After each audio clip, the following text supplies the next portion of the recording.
What is up, everybody, and ladies and gentlemen? It's an absolute honor to sit down with my friend and the absolute legend, Joesph Bazooka Joe Limandri. Baby, what is up? What's going on, everybody? Chris, what's up, man? It's good to see you again. Thank you for having me on the podcast. I'm really excited for this one. Yeah, me too, man. It was an honor to. But listen, before we get into this, you guys know the deal. This episode is sponsored by Next Level Financial. Take control of your financial future. Get your complimentary financial analysis today by Seth Starnes. Do you happen to know who Seth Starnes is? I've heard the name. I don't Yeah, think I've he's ever met him personally, but next time when we're at the races together and he's there, I'm definitely going to introduce you two together. He's absolutely amazing. He races. He has his suspension company called Next Level Financial too as well. So he no, shows I up know there. about it. I've heard of him before. I Yeah. know about his company. I don't really recall ever meeting him. Not anytime recently. Yeah. Well, I'll take care of that the next time we're at the track. But listen, Joe, dude, this is absolutely amazing. I showed up to Daytona. It was my first time there, and obviously you was there too. It's always an honor to see you at the races. So I kind of want to pick it up where we left it off in 2024 because I had you on then. We didn't get a chance, obviously, to talk about the end of 2024 because it was still 2024. So why don't we just pick it up where we left off, Joe? What happened at the end of last year and how did this whole Daytona 200 thing come together? You know, last year, yeah, I said it in the Moto America podcast. All last year, I was a pro club racer, so I was showing up to all the races with my boss racing team, Anthony Corbo. He's just they put together such an amazing R6, and I just did the whole CCS, almost the whole CCS schedule on that R6, and we just showed up to rounds, trying to get some data in, trying to get me comfortable on the bike, try to figure out where I'm lacking, and then during the middle of the season, it was like a switch flipped in me, and I started to really pick up the pace. I was really consistent. I was running, front runner Moto America times, just pushing my own wind, or if a couple of my buddies, like a couple of Moto America guys showed up to the track, we'd be racing them and winning. So, all the Moto America guys had come to CCS to test or whatever before the Moto America race, and we'd be there on the R6, my boss racing R6, and we'd win. And then we were like, you know what? I think we're ready. And, Anthony Corbo, Pablo Vincilio, my mechanic, and Uda Torres from UTR Racing, my engine builder, they were like, you know what? I think we're ready. Let's put together this program. And they built me two. Moto America built Super Sport R6s, and we showed up to Jersey. I love it, man. And Jersey last year, everybody, it was surprisingly it didn't get rained out like it did the previous year in 23. That was a big plus. So let's just talk about Jersey real quick, man. It's always I like Jersey. It'll be my third year straight going there. It's a great track, great layout. What I love about Jersey too is I look at it as a fan spectator angle too as well, right? It's everything's easily accessible and everything's not so far away, right? So it's that's what I love about Jersey, and the track's absolutely amazing too. So is the atmosphere, of course. Yeah, Jersey's my home track. Even though I live in New York, I'm a Jersey kid at heart. I mean, I've been going there my whole life. And that track is just like it holds a special place in my heart. I've had so many memories from there. And, I was so excited that we put this program together to go to Jersey. It's my home track. I'm really comfortable there. I'm really fast there. And just that, I don't know, maybe it's the hometown vibrations. It's just all the people that I know that come there. Everybody that really shows up there, I know. I've seen them. I've hung out with them. It's like that, like those family vibes that you get from going there. It kind of just gives me that extra motivation that like, okay, I'm showing up here. I've been here my whole life. And, I was really confident going into that weekend. I think we could do something really well. The track just got repaved, and honestly, the track was 100 times better than what it used to be. And with the repave, it's one of my favorite tracks now with the repave. Before I knew I was going to like it when it got repaved because I liked it before. So I was, we showed up there. We got some testing in a couple weeks before at CCS, and we were running, the front runner Moto America times that they were doing. So, we came in with good preparation. The bike felt great. I felt great. So, we were just ready. And it was a good weekend. 2 top 10s in our first ever Super Sport weekend. Can't be mad at that. While I'm here, I'm going to thank my boss racing team. They put together an amazing bike for, that weekend, the whole year, plus Daytona 200. And just being with them, I've been riding with them for so long. It gives me so much confidence when I show up to the track. I know the bike's going to be dialed, and I can't worry. All I have to worry about is my riding. So it was a good weekend filled with good vibrations, and yeah. I love it, man. I talk about it all the time, Joe, how important it is for a rider to be so comfortable within the team, right? To give you that freedom in your mind space too, to just to focus on what Joe needs to focus on, which is wring the freaking neck out of that bike and go as fast as you Always. can, right?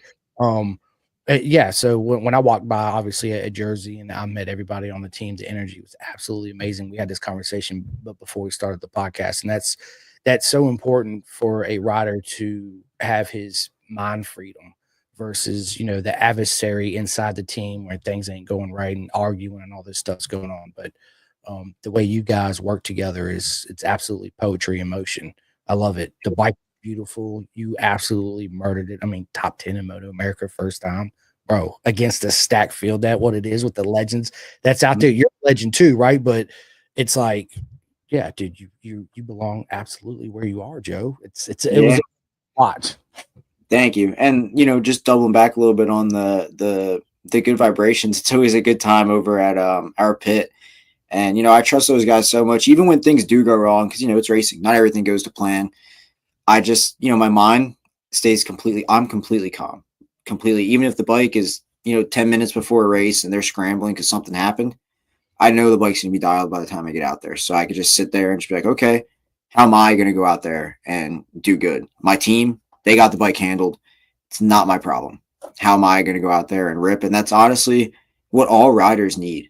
That we really shouldn't be thinking about anything else other than the bike and what the bike's doing. Not even how to fix it, just what it's doing. You tell them, and I know they're gonna get it dialed, and that's it. My mind is completely free. Yeah, I mean that's everything because Mhm. motorcycle racing, as everybody knows, is such a mental sport. And when you have even when let's say a monkey wrench gets thrown in you guys' program and things just ain't going right or whatever, you guys still come together and find a way to resolve the issue to the best of everybody's ability, right? To make you a little bit more comfortable to get the best out of the tires, obviously, to make the lap Yeah, times. yeah.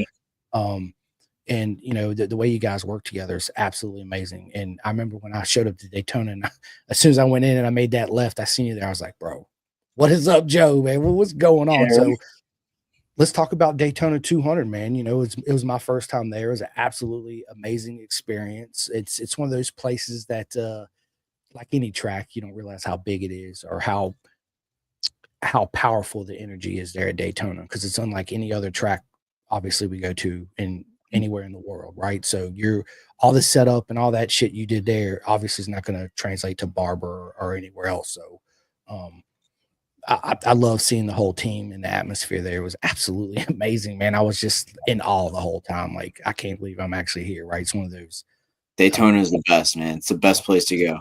it absolutely it is. And I got a lot of people coming up to me too, talking about real quick. I just want to say, I know everybody misses Billy Etheridge. I do too. It was an honor in this lifetime to be friends with him and to actually able to get him on the podcast and have his story told because me and him went back and forth for like 6 months of convincing him to actually come on the podcast. Right. I didn't tell nobody that because he didn't want to, he's like, man, I blah, blah, blah, and then, he called me up one day. He's like, I'm ready, Simcoe. Let's do it. And I was like, what an honor. So, Yeah, yeah, everybody misses Billy, man. He's absolutely the last of a dying breed. Um, yeah, he was in it for a long time. He was in the game for a really long time.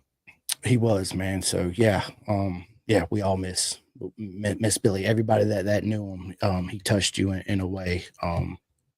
So yeah, big shout out to Billy. But I heard that a lot there. Daytona, everybody was like, bro, that Billy Etheridge podcast changed my life. And I was like, hearing stuff like that, it's an absolute honor. So I just want to throw that in there real quick, ladies and gentlemen. But yeah, so Joe, we're at Daytona 200. Is this your first time at the It 200? was. It was. I've been trying to go to the 200 for the past couple years. The first time I was going to do it, it was the first time, right? I broke my wrist just 3 weeks before, and I really tried to make it. I tried to get them to cut my cast off early. I was like, just cut it off. I'm ready. I'm ready. And they wouldn't do it. They wouldn't cut my cast off. I almost took an angle grinder to it just so I can go race. But yeah, so I missed it that year. And they're like, okay, let's do it the next year. And the next year was COVID, if I'm not mistaken. So nobody did it. And then I don't remember what happened the year after, but then we were going to do it last year, but our bike was too old. Moto America changed the rules, and the bike was too old, so we couldn't do it.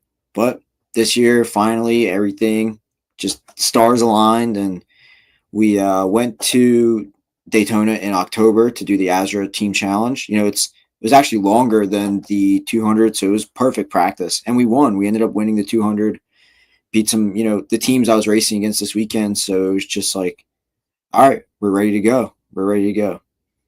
I love it, man. So let's talk about the weekend going into the 200. Your first time there, obviously after years of planning and missing out and all that.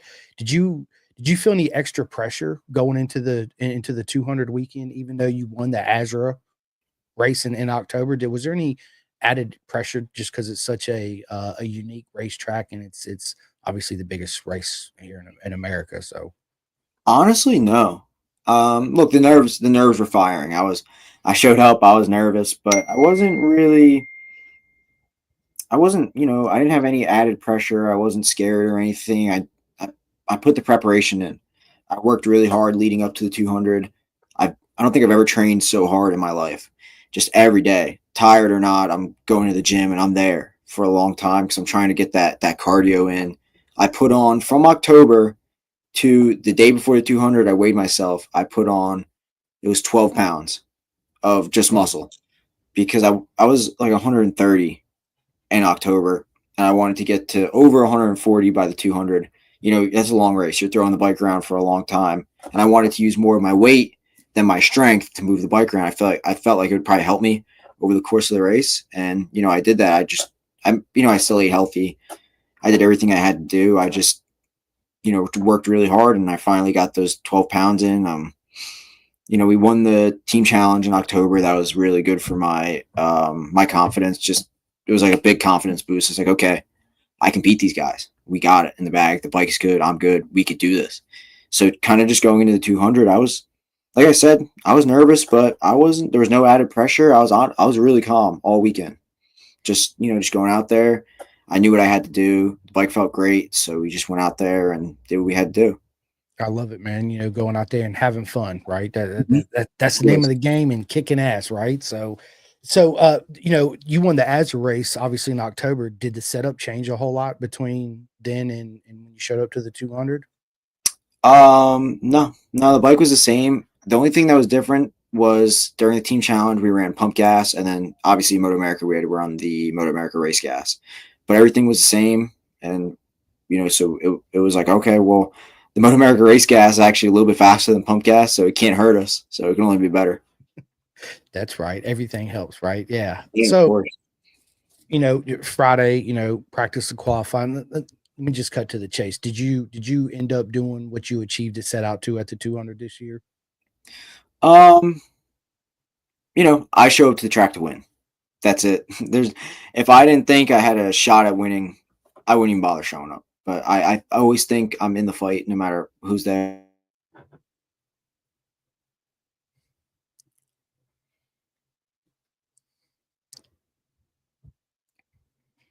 We lost them. Who I'm. Can you hear me? Yeah, I can hear you now. I lost you there for a second. Hello? Yeah, can you hear me? Yeah, sorry. All I right. think my No, you're good. cut out. Yeah, I can hear you just fine. So basically what I was saying was you know, honestly, I'm pretty stoked for a top 10. Like I said, I wish we could have done a top 5 or whatever, but shoulda, coulda, woulda. I mean, it was our first time there. We showed up, we top 5 in Q2. We were fighting for top 10 all weekend long. I don't think I was ever outside the top 10. Maybe in the first practice, or maybe I think in the first practice I was 8th. But either way, we were there. We were in the fight the whole time. And, the times I was never far off the lap times. So I think we did a good job. I need to shout out Barcon Racing. They came and helped us out for the 200. They helped us out in October as well. So huge thank you to Colin Barton, helping support the team, giving us everything we need, to help the Boss Racing team. So still the Boss Racing team, but Colin Barton from Barcon helped us out a ton to get us there and just all weekend long. So I got to thank them and the whole team. They worked their butts off all weekend. They're putting in just as much effort as I did before the weekend, leading up to it, and during the weekend. So Honestly, I think we did very well. I think we did very well. Listen, I'm proud of you. You absolutely murdered it. You did an absolutely proper mega job, as I always say. Right? I was absolutely proud of you. I'm not going to say I was not amazed at what you could do because I already know what you can do. Mhm. We had this, talk, but before we went live, people I was telling Bazooka Joe here that how fast he is naturally. Right? He has this uncanny riding ability where Joe, you make everything look so smooth. It's almost like slow motion, right? And I'm just in awe every time I see it. It seems like you don't, even though you say you come back in, you're like, "Oh, I'm struggling a little bit." And I'm like, I don't see it out there on the track, right? But that just says a lot about your riding style and your speed too, as well. You are absolutely going to go far in this sport, my friend. Thank you, thank you. I mean, that's 100%. surprising to hear. When I'm on the bike, I'm like, oh my god, I'm gonna high side every time going through a corner. But I like when the bike gets loose. So if I look a little bit loose out there, I love it. That means you got that shit eating grin underneath that helmet too, right? Always, Yeah. always, every time I'm on the bike. That's right. Yeah, it's the way it's supposed to be naturally, right? So, Daytona was an absolutely amazing weekend. And again, big congratulations. You Thank did you. a proper mega job. One thing I do want to ask them, and did you actually get a chance to go out and watch any of the flat track racing there at Daytona? Yeah, I did. Friday I didn't because we were trying to get some setup in and trying to get the bike dialed in. But Saturday, or I'm wrong. Thursday, I went. I didn't really watch for that long. I think I watched all the qualifyings and one heat or one main, and then I was like, okay, I'm gonna go back. I got to go over some data and just get everything ready for tomorrow. But Friday night, everything was good. We had good qualifying. Bike felt great. So then I went and watched the main events and everything. And I love flat track. I think flat track is sick. Bro, I, I've never been. Obviously, it was my first time at Daytona 200, and I was helping my buddy, Eddie K. So I was there with him and the crew. So big shout out to Kyle and Eddie and the whole crew out there. And it was an honor for you guys to invite me. But yeah, so we went out there and I was stuck to that fence. I was like, holy It's shit, sick. you gotta be kidding me, man. They get Like, rowdy out there. bro, like I felt like I was 12 years old again. It was absolutely amazing. Every time they come by, I have to look this way and the dirt's hitting me. And I was just like, whoa, let's go, dude. It was, Yeah, yeah, it's a good time at the flat track races. I had I've always to, wished I got into flat track when I was a kid. I was just kind of strictly a road racer when I started to now. Now that I'm a little bit older, I can buy my own stuff. So I got myself a dirt bike, and I'm branching out, trying to test the waters with new things. dude, you should do some flat track. I think, honestly, I think that's probably the best training you can do for road racing. Yeah, that's what I hear. There's nowhere to ride flat track near me. I got No OVRP that's a couple hours away. I could do that. I could slap some flat track wheels on my 450, but I got to get them. I got to get a hold of them first. facts, right? But yeah, dude, that flat track. Like I went and hung out with my boy Sammy Halbert. I had him on the podcast, so I finally got to meet him there and his wife. And I remember this one time, Joe, man, I was standing there and was it the main or right before? I forget the guy's number. Anyway, he comes out. We were standing, see, they start, see, we're standing right there at the fence coming out of the second corner. And this dude comes around that corner, gets it sideways, crossed it up. Both front and rear were off the ground. He never let off that throw. He stayed in it the whole time. Hit the You're talking ground, about and that Daytona? yeah, at the flat I track, saw this. I think I saw this because I was bro. watching. Uh, dude, he was like this close to the fences. I was holding on to it. I was like, holy shit, dude, this is Yeah, the best thing I've ever seen in my they don't life, care. Dude. They'll hit that wall like nothing. bro. It's sick That to watch. It's amazing. dude, I was just the whole time like, holy shit, dude, you gotta be kidding me. Yeah, man, it was absolutely a great weekend. But you Joe, you did an absolutely amazing weekend. I know I keep saying that, man. I'm proud of how far you've come. From Jersey, you absolutely murdered it too. And then you show up to Daytona, you're in the top 10, which I mean, dude, top 10 Daytona 200 finish, man. There's Yeah, millions of it's the people around first the time. world that would kill to be in that position. Yeah, no, it was a great weekend for sure. Um, everything just felt great. I mean, in the 200, we had our issues we were working through, but we we stayed out there. We figured some things out. That red flag was a saving grace, honestly, because we were having braking issues in that first stint. And I don't know if you saw, but I got 3 penalties because I kept blowing the bus stop, and that was because I just couldn't slow down. I tried, and the thing just wouldn't slow down. And we pulled in the red flag. My brake pads were warped. So when you put brake pads on top of each other, they're supposed to sit like this. Mine would rock like this when you put them on top of each other. So we're able to swap those out. So that, I went out for the second stint. And I was like, holy shit, I can slow down. This is great. Yeah, I actually had that written down. What was the deal with those 3 penalties, Joe? But you already Yeah. said it, so Yep. It was we can leave it to the breaks. that's it. It's all on the brakes, right? But any race weekend you go up to, you're always gonna have nothing's perfect. I mean, let's No, just be never. honest, right? So you're always gonna have those little, hurdles that you gotta jump over. And again, dude, you fucking slayed it, bro. Absolutely. And Man, how was it being out there with Peter Hickman and all them, Richard Cooper and it was Matt good. Harry Truelove? We went out and warm up. I'm gonna say this for an example. I went out and warm up. It was literally the 200 in warm up. It was a race. It was me, Eslick, Brandon was out there if I'm not mistaken. Hickman, the True Love brothers, all top 10 basically. Richie Escalante was there. Ty Scott was there for a couple laps, and then I think he pulled in. But it was a dogfight. We were all passing each other, getting as close as possible on the banking, hitting each other, going into corners. It was great. It was awesome to ride with Eslick. I've always wanted to ride with Eslick because he's got that, super aggressive style that like he's got that dog in him for sure. And I was like, oh, let me see if I can go out there. I want to see what it's like to race against him. Everyone's like, oh, he's so aggressive. And I was like, well, I'm aggressive, so let's see how this goes. And it was cool. We're coming out of the Western Horseshoe or the first horseshoe, and he just looks over at me and starts swerving into my bike, try to squeeze me out. So I just start swerving into him, and it was, it was fun. I love it, man. It was good to see Danny back, man. Everybody misses Danny Sure. Eslick. What a character, what a legend Danny Eslick is, right? Let's Oh, just be 100%. honest. Yeah, and obviously you probably learned a lot from Danny that weekend when you was riding with him. Yeah, I did. I actually learned a ton. Like all those guys I was behind, I don't just sit behind people. If I'm sitting behind them, I'm, trying to learn something. I'm trying to study them.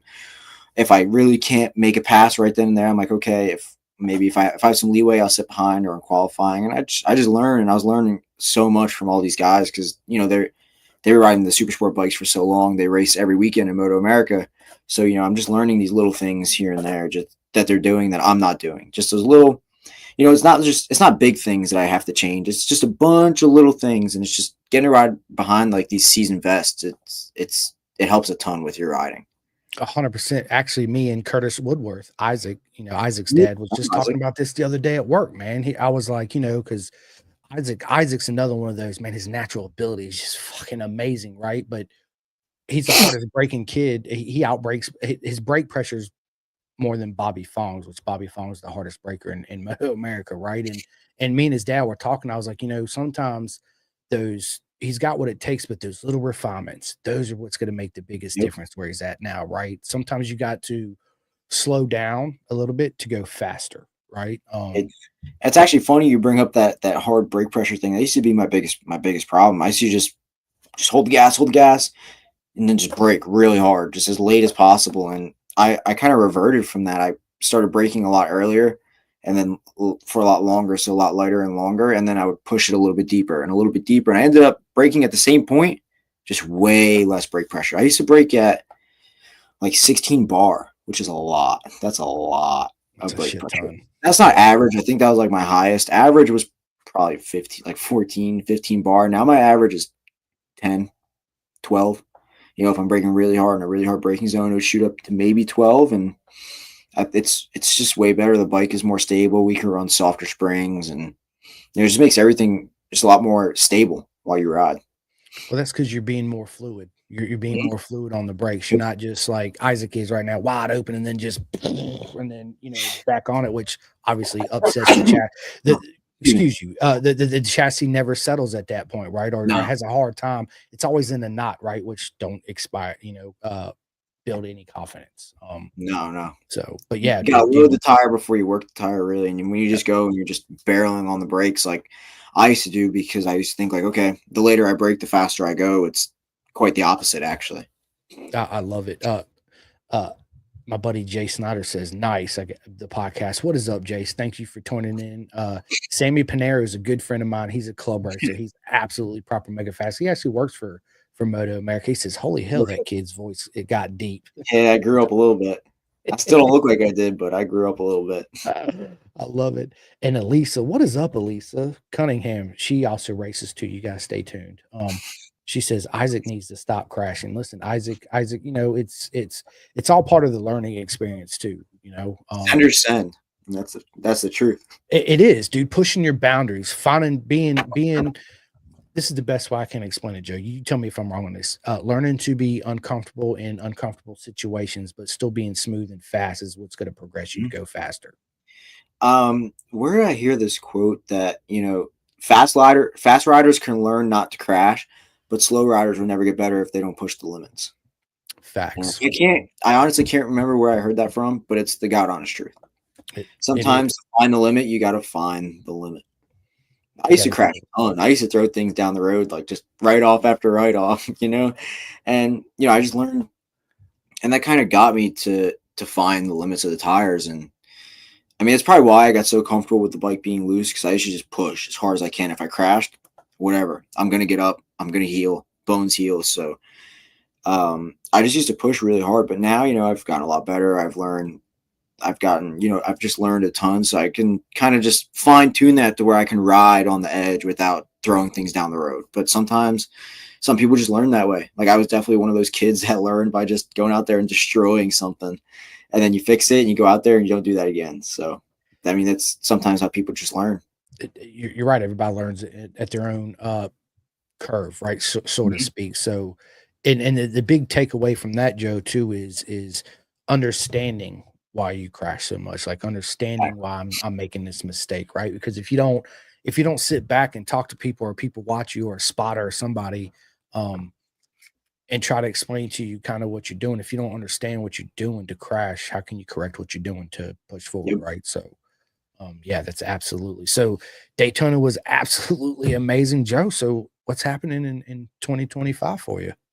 I mean, right now we still got the program. We got the Boss Racing program. We got the bikes. We got everything we need. We just we need that support. We need the support to get to each round. And I'm not on contract either, so I'm a free agent. So if anyone needs a rider or something, I'm here. Just hit me up. Let's do something.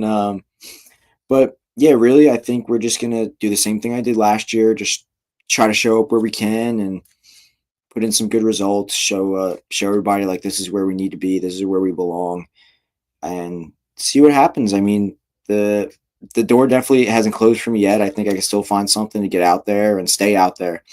I think if I can get a good opportunity to get out there, I think I can keep myself out there. I think I got the abilities. I work hard. So we'll see what happens. I got the Loudon Classic. I'm doing the Loudon Classic in when is that, in June?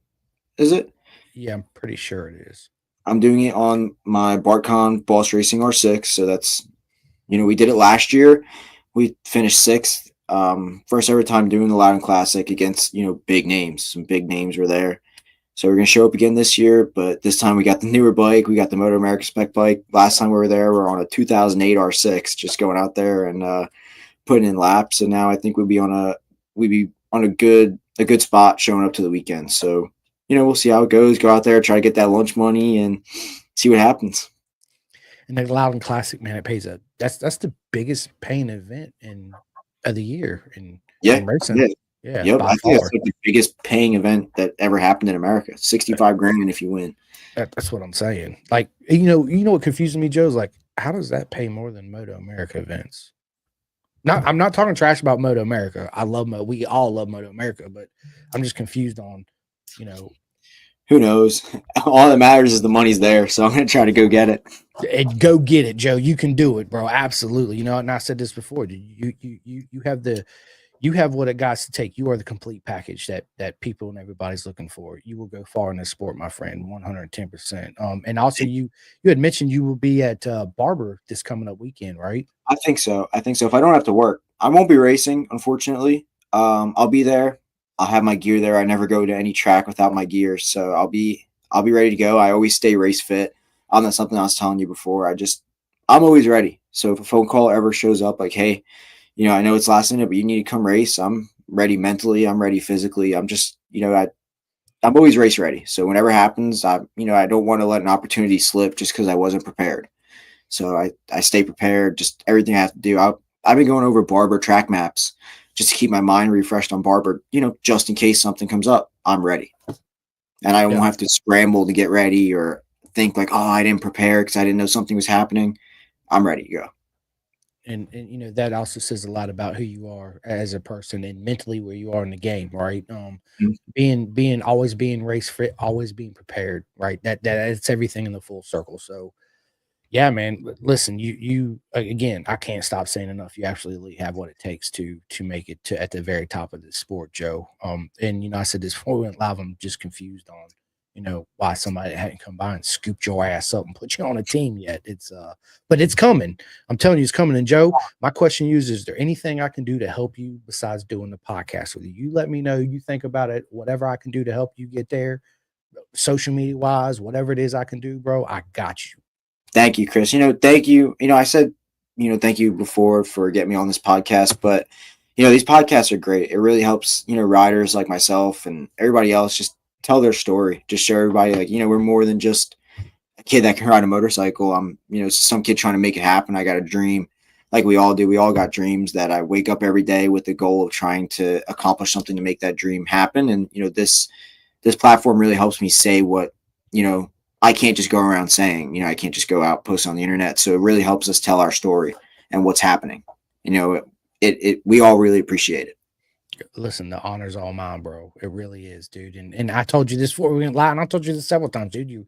You're always welcome. You're gonna be on this podcast till the day I take my last breath. Even when you make it and you're the champion, you just don't forget about me, Joe. That's all I'm Never, asking. When you never, make it, you just don't forget about me. Um, never. I know you won't, dude. I'm just joking. But yeah, I mean, it's I hope you do go to Barber. I hope that everything works out. You show up and you win as far as the Loudon Classic, man. Yeah, you will I hope you win it too, because I know that Trying. could help you out, with the ride and the whole.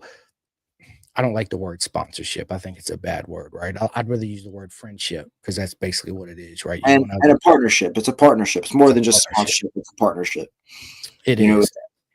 the I don't like you said, I don't like to call it a sponsorship because it's not like you're just here, money, go ride.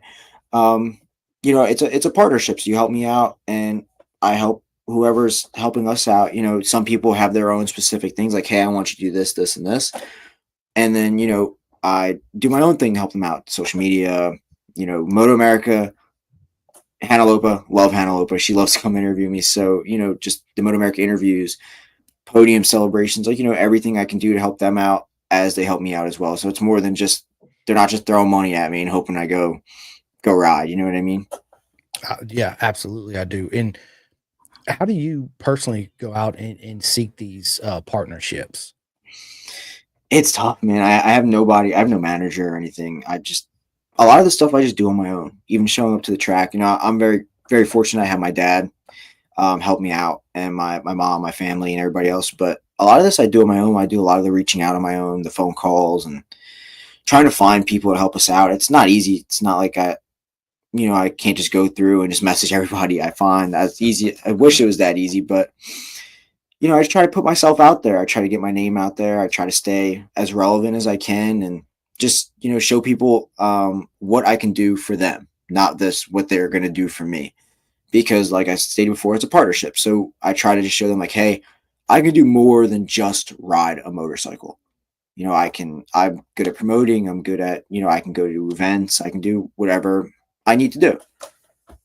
No, yeah. So, what advice do you give for the younger generation coming up that's maybe actively, making that step to where they need that partnership to help them, progress to their next stage in their racing career? What advice would you give to them?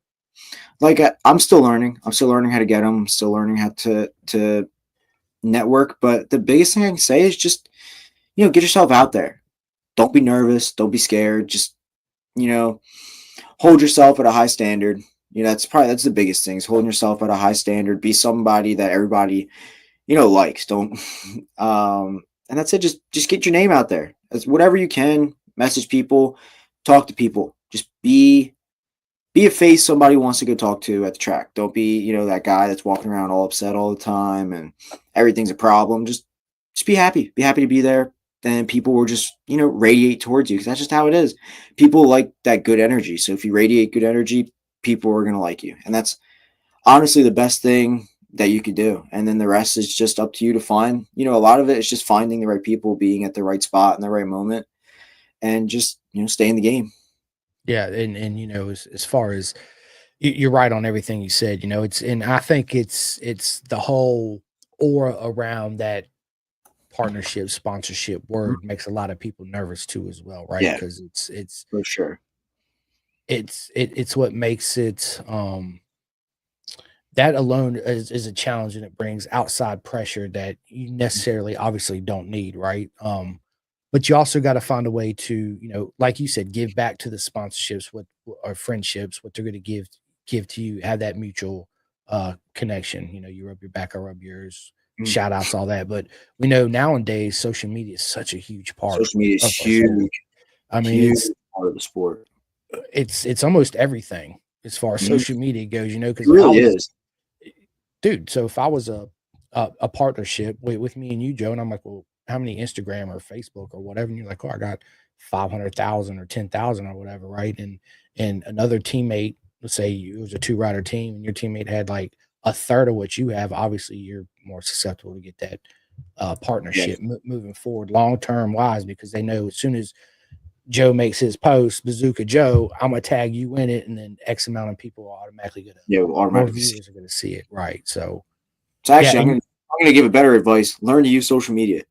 I'm still learning to use social media. I don't like. I don't know.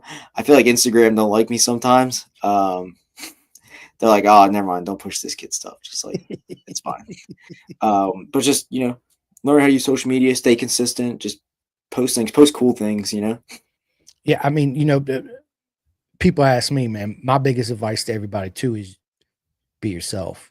Don't never That's change for yep, anybody yourself. else. You one foot in front of the other, always smile, put out that good energy, and just be yourself, man. People will appreciate that more than you trying to be, act a certain way and then Mhm. act another certain way when you're not Yeah, around certain said people or whatever. So it's very important to stay true to yourself always, right?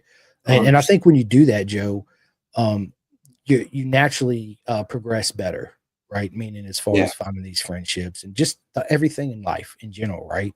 Um, yeah, and I one question, Joe, too, I have, you're busy. Obviously, you work full time, you train all the time, you're always prepared for the battle, right? But when it comes to you doing social media, is there any like stigma around it as far as like, man, I don't want to do this post, or you forget like, dude, I got to make these certain posts? Does that add any like extra pressure to you to try to seek all these partnerships out? no, I don't really mind. Like, I don't mind camera. I don't mind being in front of the camera. I don't mind posting on social media. Clearly, because I post all the time. So, yeah, I just like it. I like to put myself out there. I have no problems putting myself out there doing whatever I have to do. It's just at the same time, this is also a job as well. So things have to get done, and things are going to get done. I won't. I don't. I'm not going to complain about it because I love it. I love the journey. I love doing what I have to do for my dreams. I don't mind it at all. Yeah, I mean, I don't either. It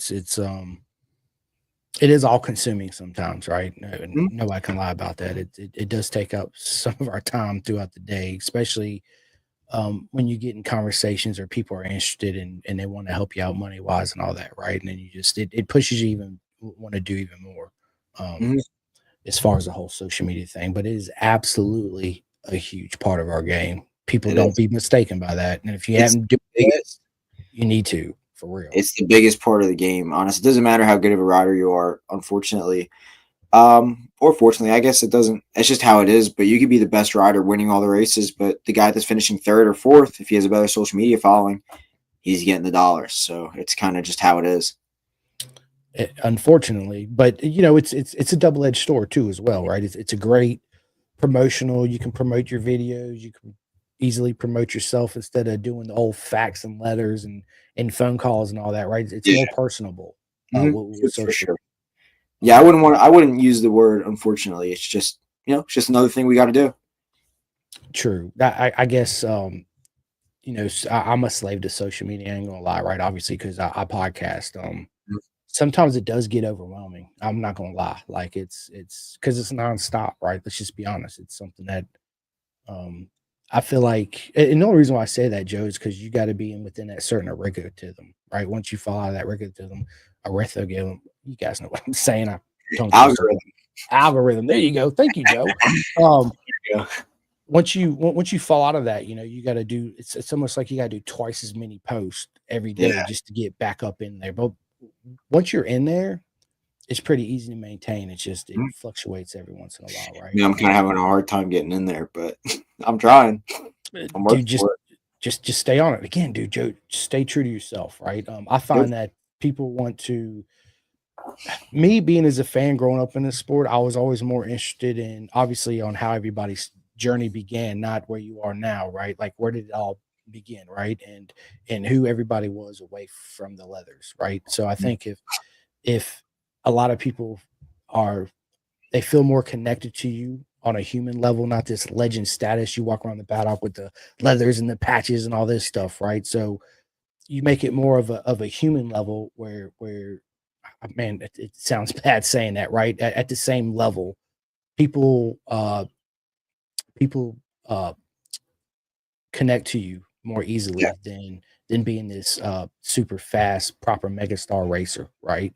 So if you do the hey, I'm Joe, I'm just a regular guy, this is me at work, blah blah blah blah blah, preparing for the race, I feel like instead of doing all the race stuff all the time, because that kind of it don't get old, but it's like beating a dead horse kind of Yeah, it's sense, repetitive. maybe. People know your race, People Yeah, know. exactly. But, Yeah. it like you brought up a good point. People do like to know that, I'm I'm a little different than a lot of the kids I'm racing. I just turned 20 and I work full time. I, fund as I have a lot of people that support me, a lot of people that help me out a ton.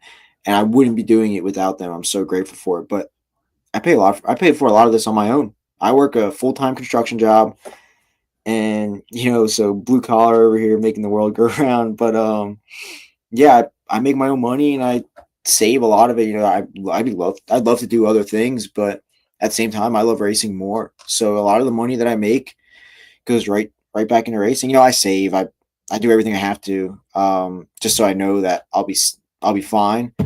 But I pay for everything as much, a lot of stuff. My training, my if I go supermoto trips or going even showing up to the track, tires, whatever it is, I cover a lot of it on my own. Yeah, and I think a lot of people also got the misconception when they show up to the races and they see Bazooka Joe running around again in your leather suit and you're underneath this awesome awning and the bike's beautiful, all stickered up with all these sponsorships. They're like, man, I wonder how much money Joe's making to race, right? It's the absolute opposite of the I paddock, see right? how much am I losing to race is the real question here. It is, 95%. Well, let me ask you this. What percentage of the paddock do you think in Moto America right now actually get paid to make a living racing? A handful, Yeah, maybe, not many. maybe. Yeah. So, it's this is the only beautiful circus in the world, people, where the clowns even pay to play in our sport, right? So it's but we do it because we're so in love with it, right? There's no other feeling like it in the world. Nothing I've ever done the only thing I take it back. The only thing I've done that gave me that such an adrenaline hit, and I was like, holy shit, that was awesome, was skydiving. That was it. Skydiving sounds fun. I've never done it before, but I've always wanted to do it. Yeah, maybe I'll go do it now. I recommend it to everybody. It it's that's how I come over my fear of heights. I tell it all the time, right? What's the most extreme way you can come over fear of heights? Jump out of a fucking airplane. Yeah, yeah, Um, right. Jump out of the sky. yeah, so that's also, coming over that my personal mental barrier in my head of being scared of heights, right? Do I still get nervous when I'm real high up? Yeah, of course. Naturally, I still do, but I'm a lot more at ease doing it now. When I do start to get Nerves, nervous, nerves huh? is normal. It Nerves. is. Everybody's got nerves. I got nerves showing up to the track, but just learning how to control it is, how you know you won. Exactly. 110%. That was my point I was getting ready to make, but you made it for me. So thank you, Joe. I love it. Sorry to Uh, cut you off. You just not got that you're good, bro. Uh, Kevin Hines says Bazooka Joe in the house. what up? Absolutely. Ben Lee. Ben Lee's a good buddy. He's actually a moderator on my page. So big shout out to Ben. He says, what's up, champs? heading home from the studio, hoping to catch up when I get home. Give me a call, Ben. You got my number. It's always an honor to catch up. Sammy Panero again. What is up, my man? He says that's a well put together man right there. Thank you. Joe is. I told everybody, dude, you're a complete package, man. You're what you are what all the sponsorships are looking for. A good looking kid that you're not a kid, a young adult that has positive energy, that's got great social media, that's got a great attitude, and just gives it his all 100% of the time, right? And is willing to help anybody out. That's a complete package. And that again says a lot about who you are Thank outside you. of racing. You know what I mean? And to do the whole construction thing, I did construction, blue collar job for several years myself. It's construction's a good, satisfying job too, because you go in there, you demo something, and you put it together, and it's completely changed. Everything's new, and it's like a new castle you walk into, right? And it feels good being part of that. Like, this is what I did. Look what I did, right? Yeah, contributing to something, Making the community a better place, Exactly. for sure. And then Josh Merrill, what is up, Josh? He says, "Good job at What's up, Daytona, Josh? Joe." What's going on?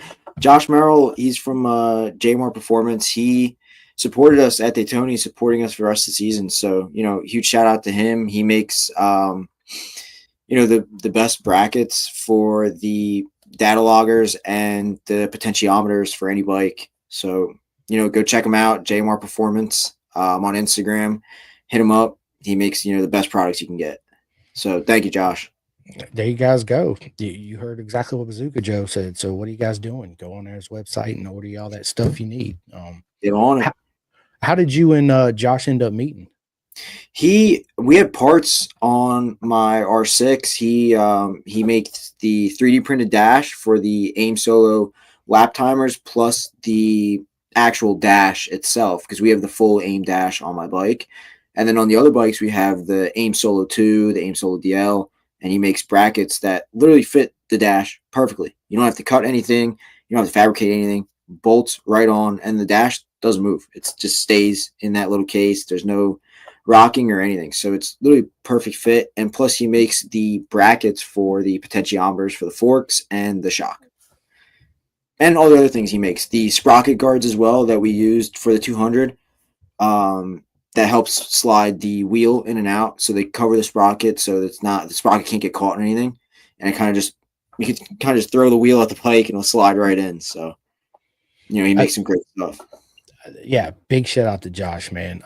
I always wondered to myself, like, why don't all racing have that fast change stuff, especially at places that you go to do endurance style type race, or even just at a Moto America event. It makes it so much more simple. It's expensive.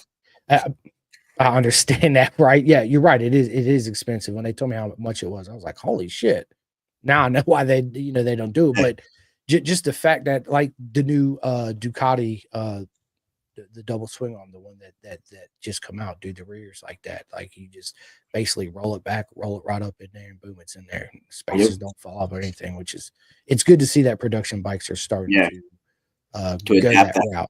Oh, yep. Yes, because it makes it's time saving too at the track, right? You come in on hot pit, you throw it on a tire or front tire, or whatever. It's boom, boom, doom, gone. Yep. In and out. That's it. That's the name of the game. Elisa says, I think Sammy wants to be the president of the fan club. Sammy absolutely can be president of the fan club for sure. Dude, speaking of which, Joe, dude, have you ever thought about starting? I don't know if I mentioned, I'm pretty sure I did, starting a fan club, like all my friends out there in BSB. That's how they help fund and support their program too, is having a club, like a Bazooka Joe club, 100 people, $50 a spot, all that money goes to you, and it helps, pay for your tires and your travel and all that. I don't know. I've never really thought about it. It's just, I didn't know they did that over in BSB, and it's not something you see over here in America. So I don't know. I never even thought about it. I know Julian Correa, I'm pretty sure, has one, the fan club. Club 4. I don't know. I don't really know how they worked, so I never really thought about it. Oh, you got one of his hats. Dude, I'm a big fan of Joe. I was part of the club, baby. Sweet. Yeah, dude. I'm a big fan of Juju and SFL Mini GP, their whole program. And is absolutely amazing. I think it's the best program we have in America as far as the future legends of our sports go. Mhm. As far as kids getting into it and coming out, I mean, you just look at Moto America Paddock, look at Avery Dreyer, Ella, Isaac. I mean, dude, the list goes on and on. Even I in Jersey, I was going to say that all stems from New Jersey Mini GP. Look at absolutely. the caliber of riders that come out of these Mini GP programs. Look at the top. Just look at the top 5 in every class. A Mini GP rider is there. Super Sport, Ty Scott, Superbike, Brandon was up there. Gus SDK, Rodeo, Gus, SDK. me. Just there's so many fast guys that came out of the Mini GP programs because clearly they're doing something right over there. So go check them out. They're the best place to learn how to ride a bike. 100%. Matsumoto. I mean, dude, the list goes on and on and on, right? Long list, long list. Yeah. So big shout out to Juju. He's actually doing the British Talent Cup and the I say Talent he's Cup. at Coda right now doing the Mini Cup. Yep, he's at Coda right now doing it. So yeah, it's good to see, man. But yeah, back real quick to the fan club, bro. It's like it's easy. You just start it. You just put it out on social media. Hey, I'm gonna do a fan club. I got X amount of entries. Each entry is 40 or $50, or whatever you want to make it. And then what they do over there, that's how I got the idea. The more friends I started making over there in BSB, and they started telling me about it, and I was like, why ain't nobody over here in America? That's a great idea. It's free. It's something free to do, right? And also, Joe, what I really love about it is Kyle Wyman did it back with the KWR Army, right? So it makes your fans feel like they're actually part of your race program because they are, right?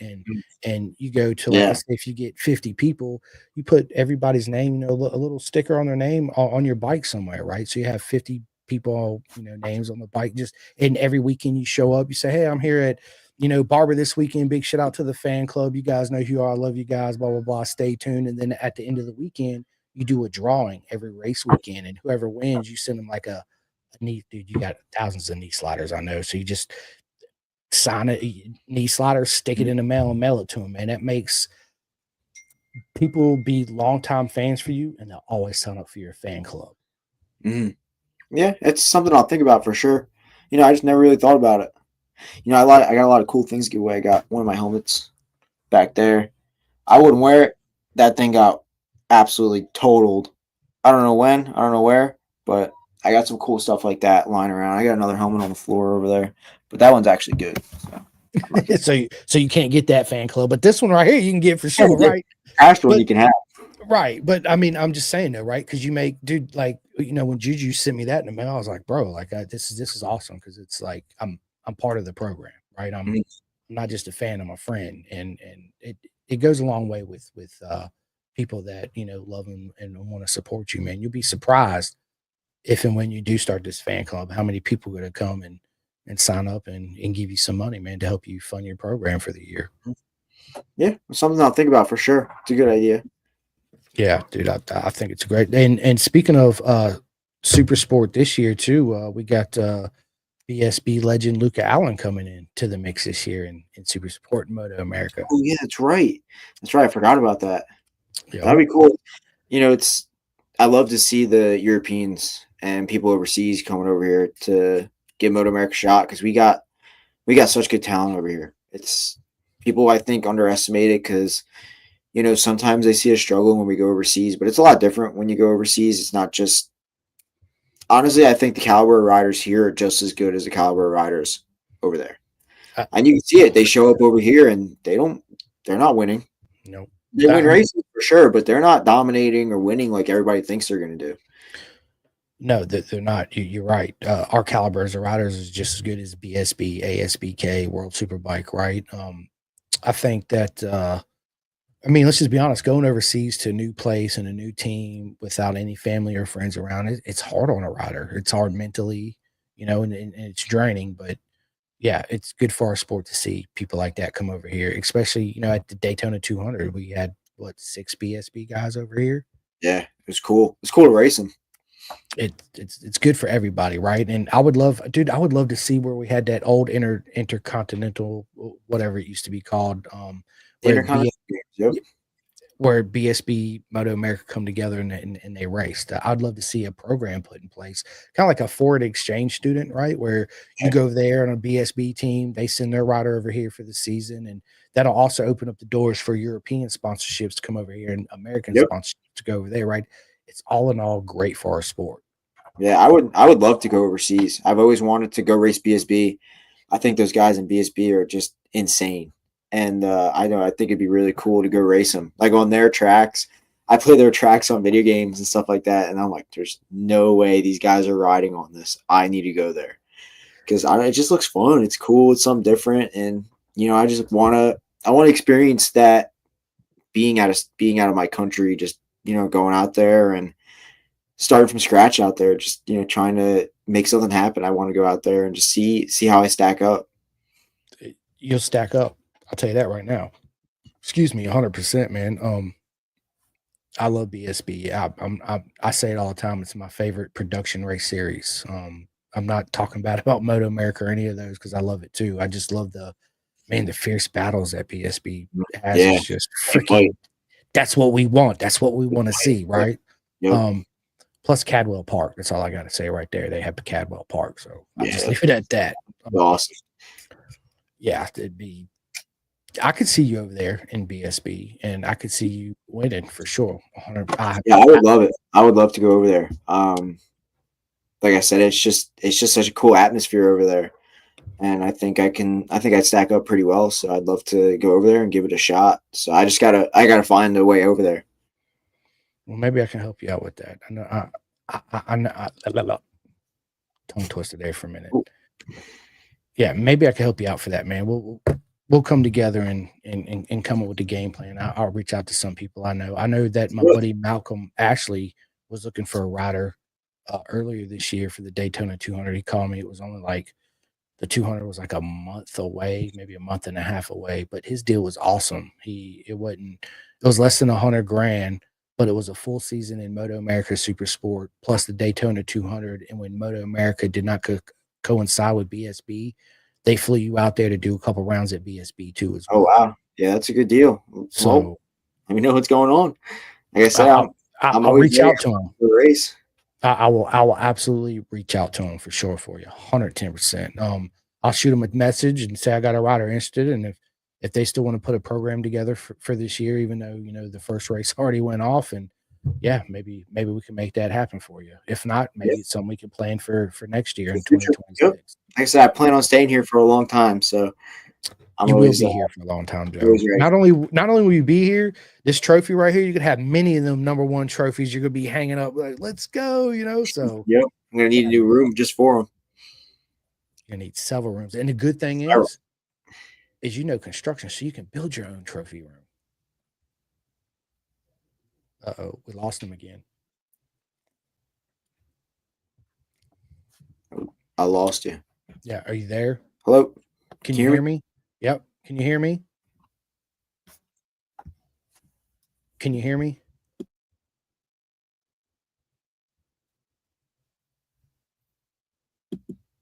Give us a second, people. Oh, I think we're back. Can you hear me, Joe? Yeah, I hear you. All right. All right, we're back? Yeah, we're back. All right, sweet. All right, cool. There for a minute, like you just stopped. I was like, oh, we lost them again. Hang tight, people. Yeah, I mean, Wi-Fi's terrible. I don't know the Wi-Fi up here. Beauty of this is I can edit all that out and make it to where it's a seamless flow, which I'm still learning my whole editing skills. That's the whole reason why I did a live podcast, so I don't have to edit shit, right? Yep. But yeah, Jason Doss, what is up, my man? He says, what's up? And then Elisa says the IT guy is fired. It's hilarious. Yeah, I mean, planning stuff like that does take a lot of preparation and several months planning to make it all happen. So yeah, I'll absolutely put your name in there. I'll hit them up and see what we can make happen for you, bro. Because again, I'm always stunned how legends such as yourself, meaning that, dude, you're just such a you're such a good guy, right? And you have what it takes to make it. And I know people see it. I know people listening to this. I know people that are going to listen to this, and people that know you, they know you have what it takes to make it, right? Um, and I'm just, yeah, I just don't see how, again, you don't have a full factory ride where you're out there getting those wins in. Unfortunately, that's racing. Like I said before, it's Mhm. racing. There's so many variables to it, but that's what makes it so much fun. It Just is. trying to get out there. That's what makes, I want it so bad just because, like, I don't have it, so I just want it. And I work so hard for it. So we'll see what happens. I'm not worried. I think something will come along. Matter of fact, I know something will come along eventually. So until then, I'm ready for whatever happens.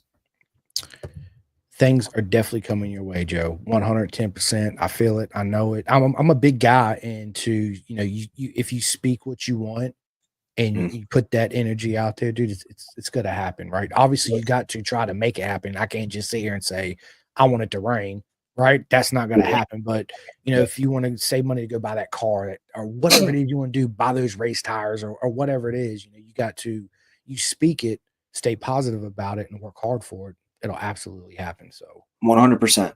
100%. yeah, man. Listen, Joe, dude, this has been like we're already an hour in this podcast, man. I feel Yeah, like we're we in just there. got started. That's the beauty There's of so it. much to talk about with so little time. It is. But the good thing for everybody, stay tuned because me and Joe are gonna sit down many, many more times together. We're actually gonna follow Joe this whole season. All the races that he goes to, we're gonna Yeah. sit back down and do a recap. And talk about all the trophies in the new room that he's actually building just to Yep. store all those trophies, right? So Just getting ready. getting her ready. That's it. I love it, man. I love it. Well, Joe, man, listen, this has been a lot of fun. What is your plans for the rest of the weekend, bro? The rest of the weekend, I have to get up early tomorrow. I'm going to Gus Rodeo's house. I think it's me, Gus, Brandon, Gus's mechanic Rich. We're all going to rip some dirt. And then Sunday, I'm racing enduro. I started racing enduro a couple weeks ago. Get my feet wet in the dirt racing scene. So let's see how I stack up. I did my first one at NJMP a couple weeks ago, and it was insane. I loved it. I was so surprised. I did the Tour GP, the TOR GP, and they put on such a good. There was so many people there. It was packed. It was packed mainly of riders, not many spectators, but there was a lot. There was 105 people in my race. Holy shit. 105. So it was packed, and it's funny because I showed up there. There's no practices, no qualifyings. 2 30-minute motos, which they felt a lot longer when you're going through the woods, honestly. And I showed up. I didn't know there was no practice. I didn't know there was no qualifyings. There was a track walk that I missed, and I got there, and I'm lining up, and I was like, man, why does everybody look like they're just getting ready to race? And then the national anthem starts. I'm like, hold on. This is the race. I have no idea. All I can see is turn one looks like it's a left, just from like the way the track kind of turns. And after that, I have no idea where I'm going.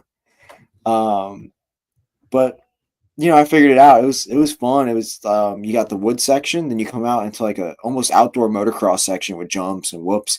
Then you dip back into the woods. Then when you come out of the woods, they have like an enduro trial section where you're jumping Jersey barriers, jumping logs, tires. It was insane. So I'm excited for this one on Sunday. That's awesome. And how did you place in that race? Um, Top 40, I think. I think. Nice. I honestly don't remember. I don't remember at all. I don't want to go throwing numbers out there, but I did all right. You I had did all right. fun. I was out there with the A riders and the B riders and the C riders. So it was like 105 people, but it wasn't 105 people in my class. But we were all out on the same track at the same time. Chaos. It was Controlled it was chaos. chaos. I was like you start with the bike off, and when the flag drops, you start it and you go. I was like, oh, I'm gonna be smart. I'm gonna leave the bike in gear, start it, and just dump the clutch. Started it, forgot to put the bike in gear. So I just went, brrr, dumped the clutch, brrr, just sat there. I was like, oh man, put the thing in gear, went. Everybody's in turn one already. I go through turn one. I don't even know what turn two looks like. Turn two, bodies all over the floor. People scrambling to grab their bikes. Just I was like, this is a disaster.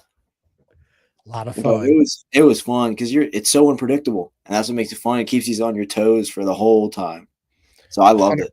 Dude, listen, that sounds like a proper mega good weekend, It a good time, right? was. And not only that, Joe, is you are in the company with a bunch of legends too that you get to train with. So I'm a big Mhm. advocate of iron sharpens iron. You know, you Oh, ride with 100%. Yep. Posh and Gus Rodeo, and I mean they're absolute weapons on a bike, right? So Yeah. um, you know, you learn a lot from them just as much as they learn a lot from you, right? And Mhm. that's the whole beautiful thing about our sport too, is everybody wants to help everybody out. Well, not everybody, but the majority of people wants to help everybody out. The majority of people wants to see you succeed. Even though if you're my competitor and you come up to me and say, "Hey Simcoe, man, dude, I don't have this 42 rear sprocket. I got everything else. Do you have one I can use?" I'm like, "Yeah, sure. Here you go." And you got there and you just kick my ass. I'm like, "Bro, what a race. Good job." I'm not gonna, it's that helping you get to where you are, because I'd rather race you out on the track than you sit behind knowing I have the part that you need just to get you out there. Exactly. At the end of the day, it all just comes down to the race anyway. So when we're out of it, you know, help each other out. But come race time, shields down. It's game on always. So the, let me ask you this, man. You know, being having a bunch of friends in the sport, man, is it hard for you to differentiate between that competitive, like, because I always considered being like Leonidas going in the Battle of Spartans at the Battle of Thermopylae, right? Where everybody's against Yeah. you, right? And you're the Yeah. only one out there fighting everybody, like, I gotta win, I gotta come to the front, right? How do you handle that, being that such fierce competitor, but also maintaining that friendship outside I of mean, look, I'm not going to sugarcoat it. It's not easy. Everybody says like, oh, everybody can just be friends, but it's not easy. I'm going out there. My main goal is to beat you and everybody else out there. That's my main goal. We all have the same dreams, and my goal is to crush those dreams because I want to win. And I have a winner's mentality, and I'm not gonna sit here and be like, oh, it's all sunshine and rainbows. We all just want to go have fun, but I want to win. That's what I show up for. It's the only reason I show up to the track is because I want to win races. That's what I trained so hard for. I trained my whole life to show up and win races. Just put my body through so much stress and everything for this one goal. But at the same time, we're not at the weekend. Yeah, I could turn that off. We can be friends. It's I love hanging out with my friends. I've been friends with Gus. I've all my friends from the track. I've been friends with them my whole life. But at the same time, when it's race weekend, it's race weekend. It's game on. It's you kind of just have to learn to just shut that part of your brain off where you know we're no longer friends anymore. We're here. I'm here to do a job. I have to get my job done. Does that come easy for you? For a while it didn't, but now it is. I mean, honestly, the biggest flip is when I started doing this a lot on my own. And I was like, wow, this is hard. This sucks. So when I show up here, I need to win. I don't put all this effort in to get second or third. You know, I want to win and I'll do whatever it takes. Whatever it takes. If Yeah, that means making enemies along the way, people don't like me because I'm going out there to win races, so be it. I'm here to I win. love it. I love it. I love what you said. I want to crush those dreams, dude. That should be the name of this podcast with you, Bazooka Joe. I want to crush those dreams. I love that. That's what a I great show up saying. for I show up I try to show up to dominate. That's the main goal every time. 100% agree, right? And I think that if you don't have that mentality, you I'm not going to say you can't necessarily go far in this sport, but you almost need to have that You gotta that remember you're mentality. racing people with that mentality. So to 100%. sometimes you gotta to beat them, you gotta join them. 100%. I think, man, honestly, I love the friendships, but between the riders. So on a race weekend, Joe, obviously you're friends with a lot of guys too. Same, we all have the same friends, obviously. Do you not conversate with them at all on that weekend when the No, guys I show do. up, or? Like we're friends. We're still friends. If they need help, I help them out. If they are having people, I've had people come up to me like, "Hey, what are you doing in this corner?" I got nothing to hide. I got nothing to hide at all. So I tell you, if I know, I tell you. That's it's not like that where I'm keeping secrets. I'm like, oh no, I can't tell you. I'm trying to beat you. But at the same time, when we go out on track, all that's gone. It's gone. I'm here for my job, and that's it. I have one job to do. But outside the track, yeah, I'm as friendly as can be. I go up to my friends. I go up to them during the weekend and talk to them. Guess what's in Fortnite item shop? Scorpion Uh oh. from what is it? Mortal Kombat 3 and a Countach. Oh, You know the car, the Lamborghini. Ambo Countach? Johnny. Yep, I just texted Campbell and I told him that my Xbox is finally set up so we can play together, and we're gonna play. Jeez, we're gonna play Siege on this, I think. And Cool. And what? You gonna say hi to Joe? What's going on, buddy? and What, you playing Fortnite back there? we're gonna do all kinds of stuff. I said, what is he playing Fortnite back there? Yeah, he got him and his buddies play Fortnite. He just got a brand new Xbox.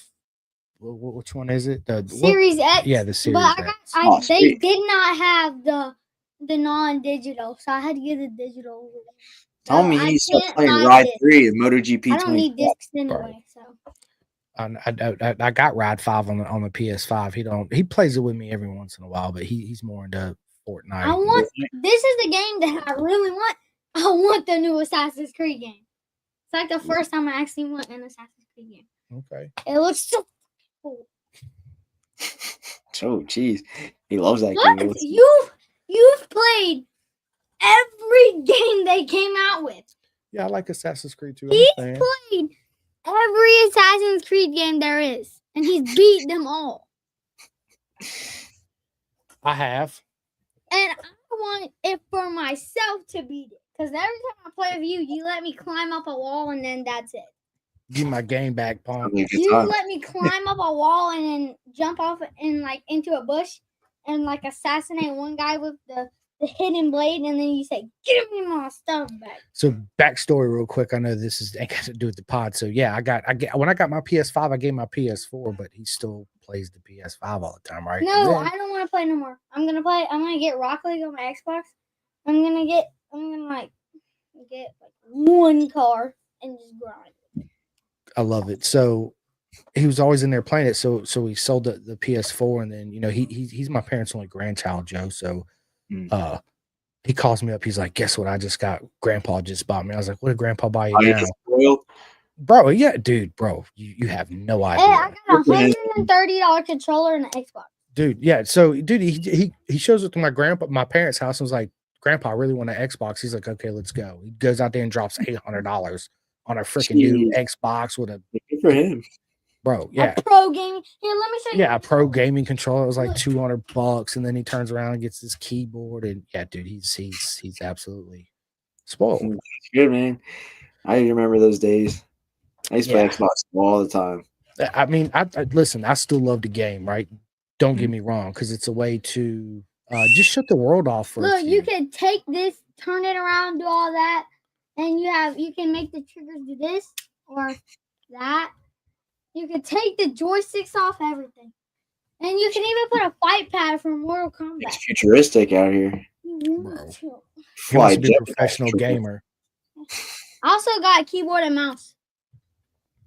Good job, bud. I'm proud of you. Anyway, back to the show, right? It's I love it, man. He Joe, I never obviously when I found out my wife was pregnant with him, we didn't know what he was. Obviously, I wanted a boy. And then obviously when they said, "Yeah, he's a boy," I was like, motorcycles. That's all we're gonna do, because I eat, sleep, and shit, breathe motorcycles, right? Yeah, So right. that's what We all he's gonna do. But it wasn't the case with him, right? Like we bought him a brand new dirt bike for Christmas. He's only ridden it like 4 times. He loves the idea when he goes to Moto America and he's hanging out with Yondell and riding the little 50 around. Then he's like, "Yeah, I want to ride." And then 2 weeks after that, he's like, "Yeah, I'm just not ready right now." So I let him just do his own thing. It crushed my heart. I'm not gonna lie, people. Yes, I was sad, right? That he don't have that same love and passion that I have for two wheels, but at the same time, he's his own individual person that he needs to, find his own way. Sometimes it's nice to have that escape, though. It's nice. Dude, Joe, it is, right? So, and I still enjoy playing, but I've been playing the shit out of Ride 5. Obviously, I can't play no games right now, but I do play the shit out of Ride 5. I love that. Yeah, I Ride love 3, Ride 4, Ride 5. Ride 4 is the best. I love it. Matter of fact, Joe, do you remember Tor's Trophy on the PS2 or PS3? I never had a PS2. I only had the PS3. All right, so there was a I was game. never a big gamer. I was never big into it. Okay, there was a game that come out that was called Torch Trophy. No, I never And heard of it. it was the Gran Turismo of motorcycle racing back. It's just like Ride 5, Ride 4, and Ride 3 now, but it come out in 2000, early 2000s. I still have the game. Like I never got rid of it, which was a really cool game. So Elisa says, Chris, you can have a daughter and put her on a motorcycle. I mean, I would love to have a son and a daughter, work. right? But yeah, unfortunately, we can't have no more kids. That's why I adopted a dog. She's a girl. Does that count? Yeah, put her on a motorcycle. Let's go. Put her on a little bike, right? You know, maybe one day he'll really be serious and want to really learn how to ride. I think that when next year, or sometime this year, I plan on going down to SFL Mini GP in South Florida and hanging out with Carrera and all them and doing a Yeah, 3 you'll have a good time. weekend. Oh, I know I will. And I'm want to take my son down there. I think if I put him in that environment and he sees all these kids his age just out there ripping it, I think he'll be like, okay, Dad, I'm trying to rip it, right? Yeah. So we'll see. We'll see how that happens. Yeah, see what happens. You never know. Never know. But yeah, Joe, listen, dude, this has been a lot of fun, man. I always enjoy sitting down and having these conversations. Yeah, I love it. I always enjoy seeing you in person more than anything, man. It's always nothing but hugs and laughs and good times, right? And I love to see you rip it on the track. The future is bright for you. You, my friend, is an absolute champion and a legend, and you are going to go far in this sport. And I'm absolutely a fan. So let's fucking go 2025 with Bazooka Joe. Yep. Thank you for having me on, man. I really appreciate it. Thank you for letting me tell my story. And just to end off this podcast, like I said before, I am a free agent right now. I'm ready to go. If anyone needs a rider, I'm ready. I will definitely put that out there on all social medias. I'll definitely get in touch with my buddy Malcolm and thank you, and see what we can make either happen this year. If not, you know, I can put at least y'all two in contact to each other and let y'all I appreciate it. Sort it out, man. Thank you for everybody coming on, listening. I really appreciate it. Thank you for everybody who supports me. And, you know, I'm excited to see what the future holds. And, you know, I'm ready to go. Always.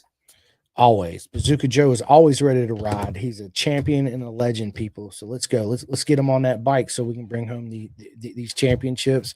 But before we end this podcast, I just want to say big shout out to everybody that watches these podcasts. It's an absolute honor. I know I say it all the times because I absolutely mean it. Without my friend like Joe and everybody else coming on here, I would not be able to do this. It's because of you people that I'm able to sit here and do this. And I appreciate every single one of you. And I love every single one of you. It's an absolute honor. Big shout out to Next Level Financial, bisontrack.com, right? For full custom suit, man. It's 2025. People, treat yourself. You need that full custom suit. Joe, tell everybody dude, it makes such a big difference having a custom look suit. Good, feel good, ride good. That's how it goes. Bro. And I tell everybody this. And don't show up to the track with just one undersuit. Bring more undersuit than you do socks and underwear, right? So for sure. But big shout out to Chef Eats, TST Industries, everybody that watches this or knows about it. You guys can go to clothingkings.co. My son started to color this and get all your Pendergast merch out there in the UK. So big shout out to them. Big shout out to Superbike Supply, Eric, do it for dad, #. Big shout out to SFL Mini GP. They actually, I need everybody to go to miniusasbk.com and they actually have a donate. You can donate $1 or $5 or whatever. It helps them out too. They are absolutely, me and Joe said this before, you know, that's where all the legends such as Joe's coming from, either Jersey or South Florida out of SFL Mini GP. Big shout out to RD Racing and Jake Marsh out there in BSB. Vet2 Track. My buddy Jim has a program for all the vets out there. His whole motto is curing PTSD one lap at a time. His program is absolutely amazing. So if I have any vet friends out there, please go check his website out.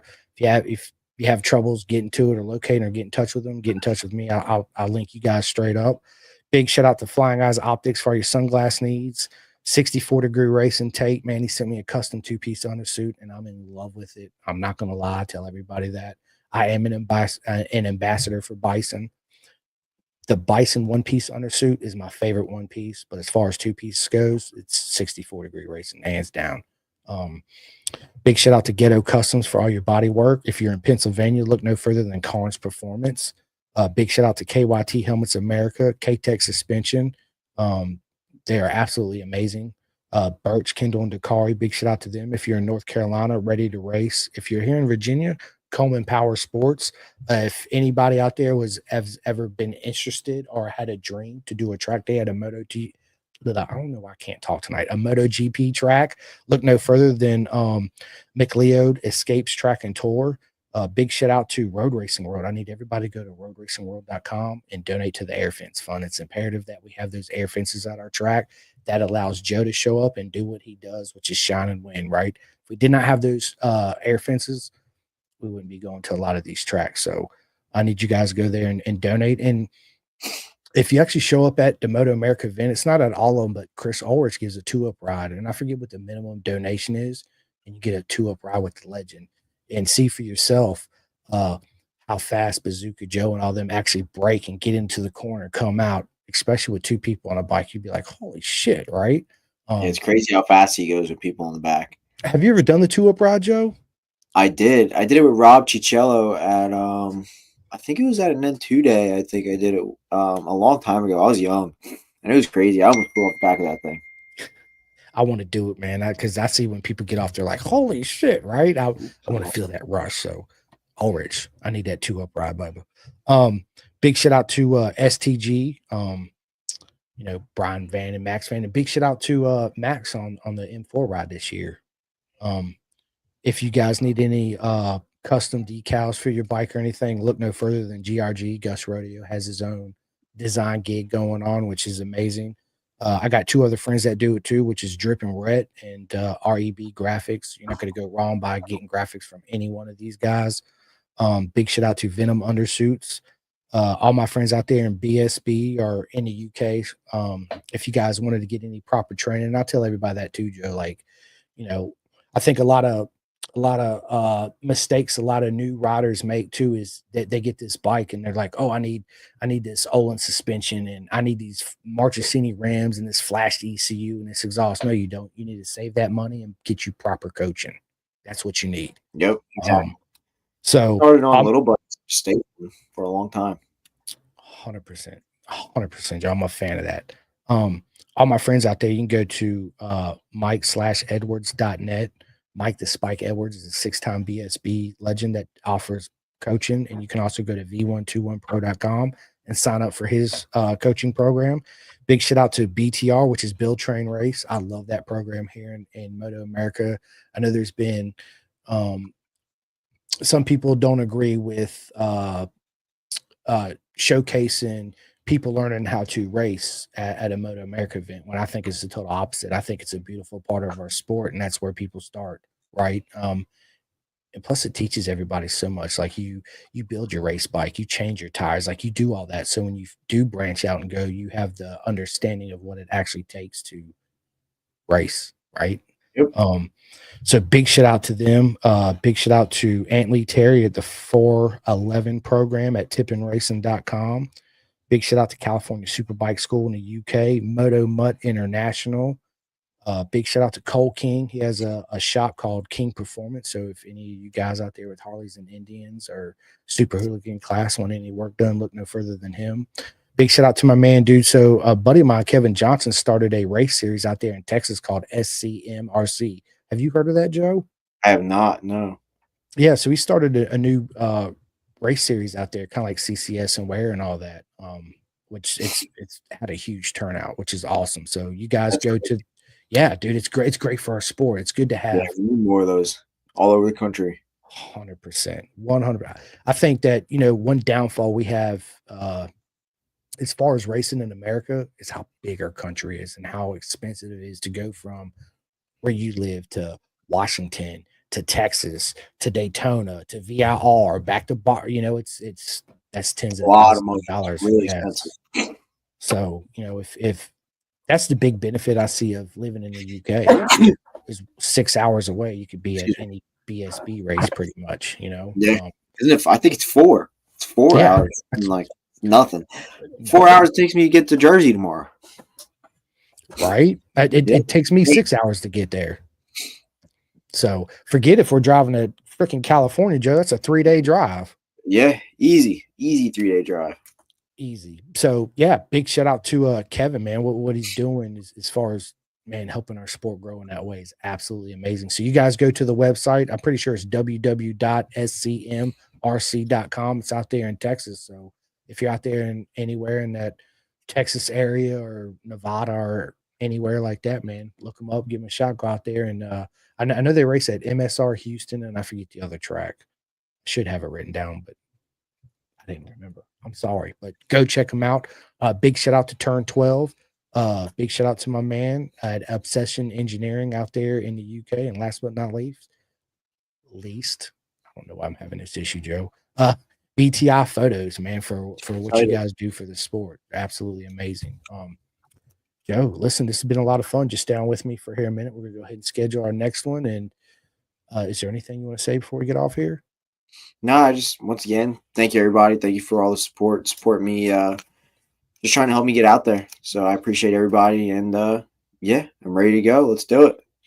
Let's go, people. You heard that. So please go show Joe some support. If he makes it out there to Barber and you're there, make sure you stop by, say hi, get a photo, get a poster. You can check out my Instagram, Joesph_Limandri. And yeah, updates on my racing and see what's happening.